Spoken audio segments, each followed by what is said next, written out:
pagi pemirsa, kembali lagi di Breaking News bersama saya Reisha Nuristia Febrianti yang akan menemani Anda selama beberapa menit ke depan untuk menyampaikan informasi. Telah terjadi kemarau panjang yang melanda Pangkal Pinang beberapa minggu belakangan ini. Bencana tersebut menyebabkan kebakaran dan mengundang panik reaksi para warga. Saat ini kami telah terhubung dengan salah satu reporter kami di lapangan, yaitu Bunga Safira. Untuk Bunga, dipersilahkan. Dapat saya informasikan kondisi terkini lokasi kebakaran hutan selindung Kota Pangkal Pinang menyebabkan tanah tandus, banyak pepohonan mati, dan seperti yang pemirsa lihat di belakang saya, terdapat banyak abu sisa dari kebakaran yang terjadi kemarin. Penyebab dari peristiwa ini diduga karena musim kemarau yang panjang sehingga membuat ranting kering. Gesekan antara ranting yang kering dengan mudahnya memicu api dan menyebabkan kebakaran lahan.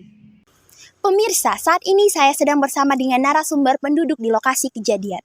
Selamat pagi, Bu. Selamat pagi, Mbak. Sebelumnya kami turut prihatin dengan musibah yang melanda kawasan ini. Apakah pada saat terjadi kebakaran, api menjalar hingga ke rumah penduduk dan bagaimana kondisi penduduk saat ini? Alhamdulillah, api tidak sampai menjalar ke permukiman warga. Tetapi, warga sempat panik saat terjadinya kebakaran tersebut. Untungnya, hal ini sudah ditanggulangi secara tepat oleh pihak pemadam kebakaran sehingga tidak menimbulkan dampak yang lebih besar bagi warga setempat. Baik, terima kasih kepada narasumber. Berita hari ini akan saya kembalikan kepada rekan saya Rehan dan Lesia di studio utama. Baik, terima kasih kepada saudara Bunga atas laporannya.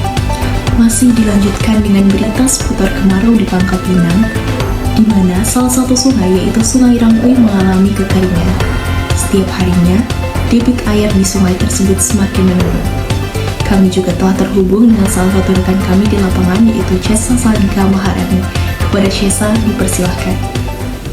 Pada kesempatan kali ini saya dapat menginformasikan informasi terkini mengenai kondisi kawasan perairan Sungai Rangkui yang kian hari debit airnya makin menipis. Diduga kuat akibat dari kemarau yang berkepanjangan dan dampak dari peristiwa ini ada yang bersifat merugikan serta menguntungkan bagi warga sekitar. Nah, langsung saja kita tanyakan pada narasumber saya pada siang hari ini, Pak Raffi. Selamat siang, Pak Raffi. Siang, Bu.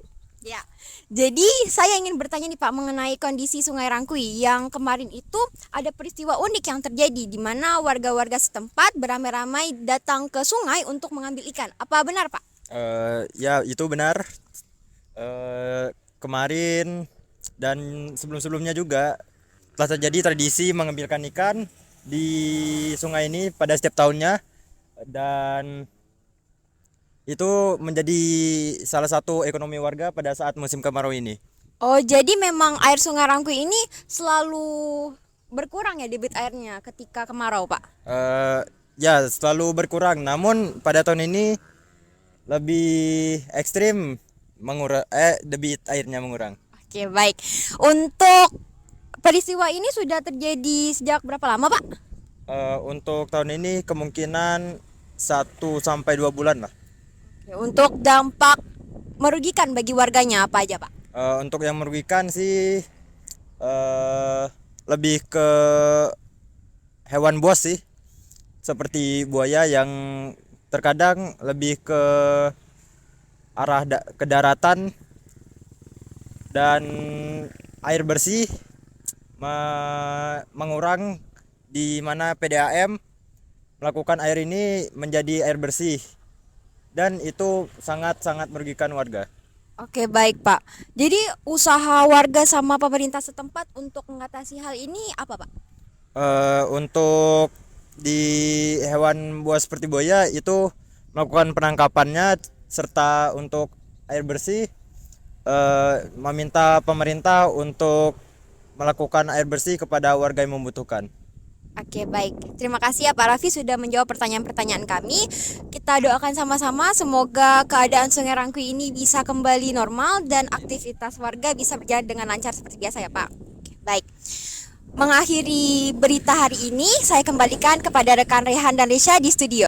Terima kasih kepada saudara Chesa atas laporannya. Kami akhiri dan sampai jumpa.